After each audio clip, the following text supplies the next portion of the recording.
bam, here, have that world. And I'm like, the hell, boy?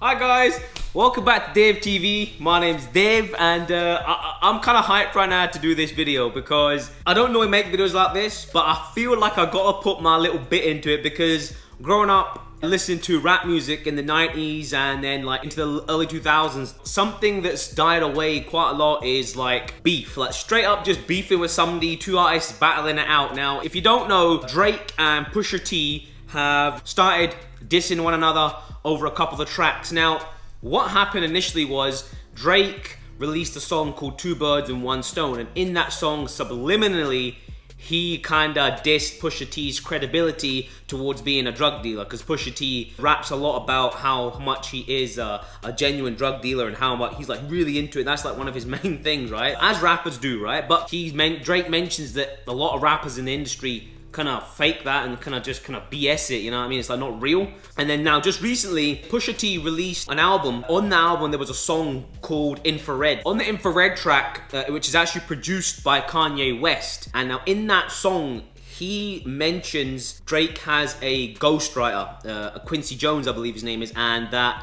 it's something that we kind of know about. It's been mentioned by Meek Mills when Meek Mills and Drake had a beef, but that's kind of died down now because Drake kind of killed him in that, I think. What happened after Infrared was released and that was kind of mentioned, Drake then released the Duppy Freestyle, and in there, he pretty much goes Pusha T, and I'm thinking, listen to this, I'm thinking how the hell is Pusha T gonna come back from that? Because Drake is he's pretty savage in that track, to be honest. He mentions Pusha T's fiance, Veronica Williams, and that's kind of scraping the surface of getting very personal. Drake also kind of goes at Kanye West as well, obviously because of the fact that that's Pusha T's boss and the producer of the album, so that's why that kind of got intertwined with that as well. But just recently now, Pusha T released a track called The Story of Adidon, and if you haven't heard it, go listen to it because it's brutal. Like, I'm talking it's got me so hyped and excited, I can't even hide it, you know, because it's like wow, to hear this. I mean, nobody's ever really gone at Drake this hard before, and I'm a Drake fan. I love Drake. I think he's fantastic. I'm not one of these guys that bag on him, say he's too soft and all this. In The Story of Adidon, Pusha T goes so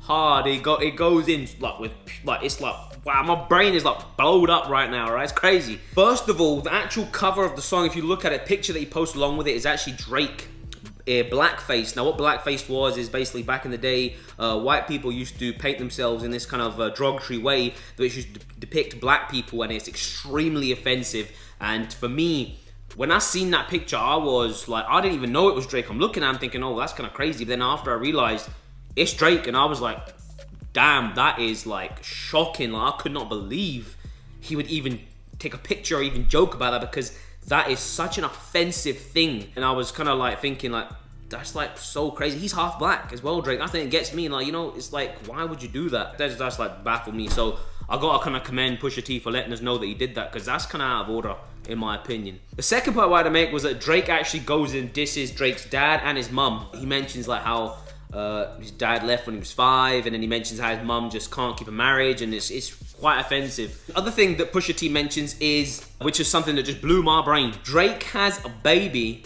by a woman, I don't know if I'm pronouncing this right, but Sophia Brasso, I believe that's it, and she's actually an ex-porn star, and I was like, what the hell, man? And she's had the baby, whose name is Adonis, I believe. I didn't know nothing about this. I don't think anybody knew nothing about this, and Pusha T just bam, here, have that world, and I'm like, the hell, boy? I couldn't believe it. I was like, what? It was crazy. So that was another huge talking point in that track. And then lastly, a thing that Pusha T went after, and I thought this was a little bit evil in my opinion as well. I think he kind of makes fun of Drake's producer 40. He's got an illness, and he mentions his kind of time's kind of limited, and so what's he gonna do when he goes? I was like, damn, that's kind of cold. But again, going back to the early 2000s, I'm talking 50 Cent, Ja Rule, Eminem, Benzino style disses.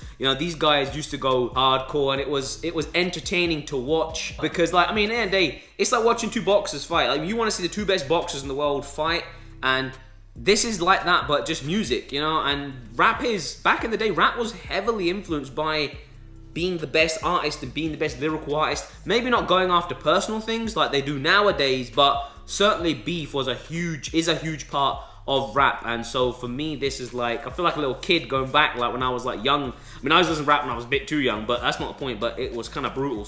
That's my 2 cents to this story. I had to get in on it because I was so hyped when I heard about this and listened to the track. So I hope you enjoyed it. Please don't forget to like, comment, share, and subscribe. And I'll see you guys in the next one. Peace!